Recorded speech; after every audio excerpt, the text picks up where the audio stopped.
अस्सलाम वालेकुम my YouTube family, क्या हाल है। उम्मीद है आप लोग ठीक होंगे। अल्लाह का लाख लाख शुक्र है, हम लोग भी बिल्कुल ठीक ठाक हैं। तो सबसे पहले मेरी तरफ़ से आपको आज जुम्मा मुबारक। और जुम्मे वाले दिन क्या, मैं तो खैर रोज़ ही सुनती हूँ तिलावत कुरान पाक की, तो आप लोग भी सुना करें, पढ़ा करें। सूरह कैफ़ की तिलावत का ख़ास एहतमाम करें जुम्मे वाले दिन। तो जुम्मे वाले दिन मैंने बनाना था अपनी पसंद का सालन। काफ़ी दिनों से इंतज़ार था कि ठंड बढ़ जाए थोड़ी सी, तो फिर जो है ना ये मैं सालन बनाऊँ। मेरी फैमिली में मेरी फुप्पो को ये सालन बहुत ज़्यादा पसंद था और मेरे अब्बू को भी। तो मेरे को भी ज़ाती तौर पे देखा जाए तो इस तरह के खाने बहुत अच्छे लगते हैं, पर आजकल के बच्चों को ना मतलब इतने पसंद नहीं होते। पर मैंने ये चीज़ें जो है ना पाए वगैरह जो ना बकरीद के रखे हुए थे, क्योंकि जब 2-3 हिस्से डालो ना कुर्बानी के, तो फिर उसमें से भी आ जाते हैं। और ना कुछ ना इतनी बड़ी बड़ी हड्डियाँ सी होती हैं जो मैं किसी को देना पसंद नहीं करती। मैं कहती हूँ कि बंदा किसी को दे तो अच्छी चीज़ दे। अक्सर आपने देखा होगा जब गोश्त बढ़ता है ना, तो लोग जो है ना सबसे पहले अपनी पसंद का निकालते हैं, फिर दूसरों को देते हैं। तो ये अच्छा तरीका नहीं होता। अच्छी अच्छी चीज़ें दें दूसरों को।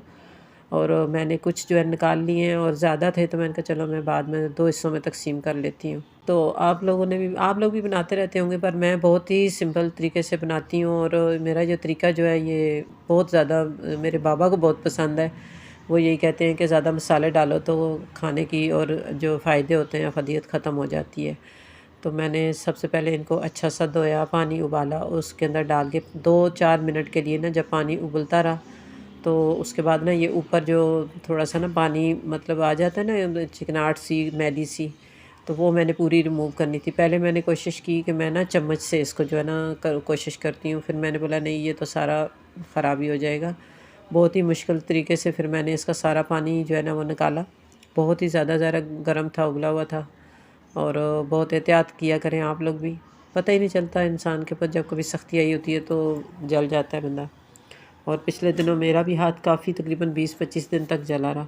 तो ये मसाले हैं मोटे-मोटे जो मैं आप लोगों को दिखा रही हूँ। प्याज है, लहसुन अदरक का पेस्ट है, ज़ीरा है। यहाँ पर वही 4 इंटरनेशनल मसालों के साथ लौंग, इलायची, तेज़पात और दालचीनी, ये सारे मसाले मैं ऊपर से डाल दूँगी। ज़ीरे के अलावा ज़ीरा जो है वो मैं बाद में डालूँगी। फिर दोबारा जब ये पानी उबल गया तो इसके अंदर मैंने ये सारे मसाले डाले हैं। अच्छा, इसमें ना कोई टमाटर, कोई दही वगैरह नहीं डालना, पर फिर भी माशाल्लाह इतना यमी और इतना मतलब कि टेस्टी होता है ना ये सालन। और ख़ास करके सुबह पराठों में ना बहुत ज़्यादा मज़ा आता है। तो मैंने भी जो है ना यही सोचा था कि पूरा दिन पकाएंगे और मतलब कि दिन रात हल्की हल्की आंच पे पकता रहेगा और तैयार होगा तो इंशाल्लाह नाश्ते में खा लेंगे। पर कोई कहते हैं ना कि इंसान की सारी ख्वाहिशें अगर पूरी हो जाएं तो इंसान नाशुक्राना हो जाए, फिर अपने रब को ना याद करे। वो ज़्यादा से ज़्यादा जब उसको कोई चीज़ की कमी होती है तो वो अपने रब को इतना याद करता है। जब उसको कोई चीज़ मिल जाती है तो सबसे पहले वो अपने रब को भूलता है, अपनी ज़िंदगी की आसाइशों में लग जाता है। तो ये जो मैंने आपको 2-2.5 चम्मच ज़ीरा दिखाया था ना, इसको मैंने भुना है, ब्राउन, लाइट ब्राउन किया है। बहुत ही प्यारा इसका मतलब खुशबू, स्मेल इसकी इतनी प्यारी होती है, पूरा घर मेरा महक जाता है। तो मैं इसको जो है ना गरम-गरम ही मैंने इसको कूटा।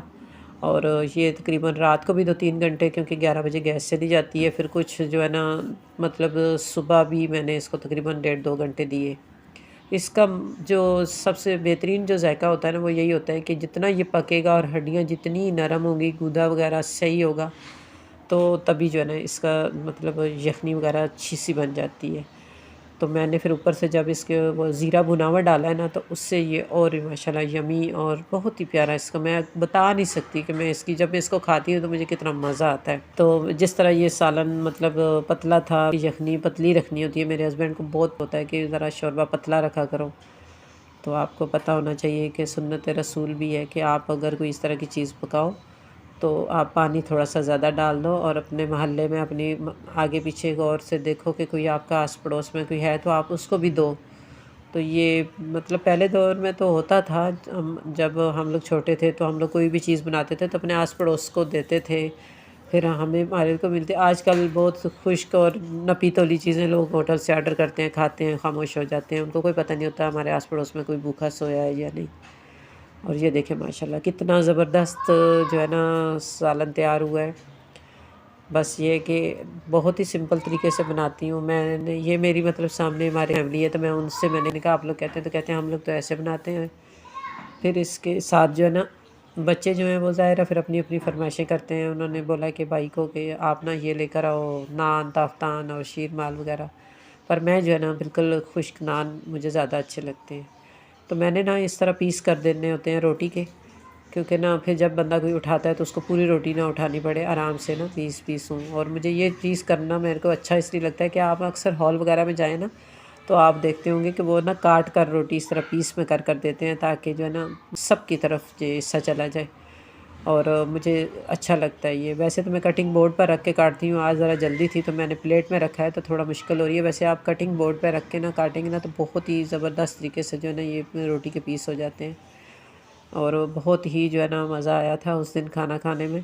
एक बच्चा था नखरे करने वाला, पर उसको मैंने बोला तुम देखो नहीं, बस देखो कि मैं कैसे जो है ना आपको खिला रही हूँ नवाले बना कर। मेरा बेटा छोटा, उसको नहीं ये सालन अच्छा लगता।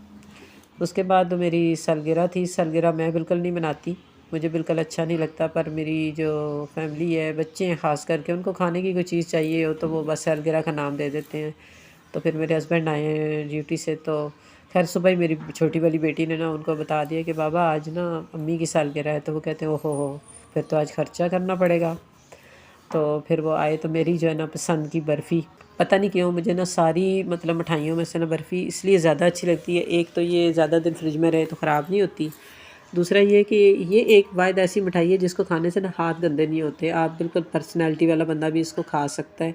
और मतलब बहुत ज़्यादा शीरा वगैरह नहीं होता। तो साथ ही जो आ गई आइसक्रीम, माशाल्लाह मेरी ये भी बहुत फ़ेवरेट थी।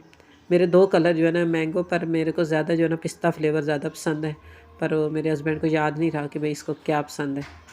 फिर मैंने बोला, मैंने कहा चलो आप लोग जो चीज़ आप लोग बोलोगे ना वो शुरू करते हैं खानी। तो इन्होंने बोला कि भई मिठाई तो फ्रिज में पड़ी रहेगी, तो आइसक्रीम पहले खाते हैं। क्योंकि ना पता है हमारे जो फ्रिज होते हैं इनकी कूलिंग का थोड़ा-सा इश्यू होता है ना, क्योंकि वो उस तरह की कूलिंग नहीं करते जिस तरह के यहाँ बड़े फ्रीज़र में लगाए होते हैं डब्बे इन्होंने। फिर मैंने भी भर-भर के दिए। मैंने कहा चलो जी खाओ, मज़े करो सर्दी में।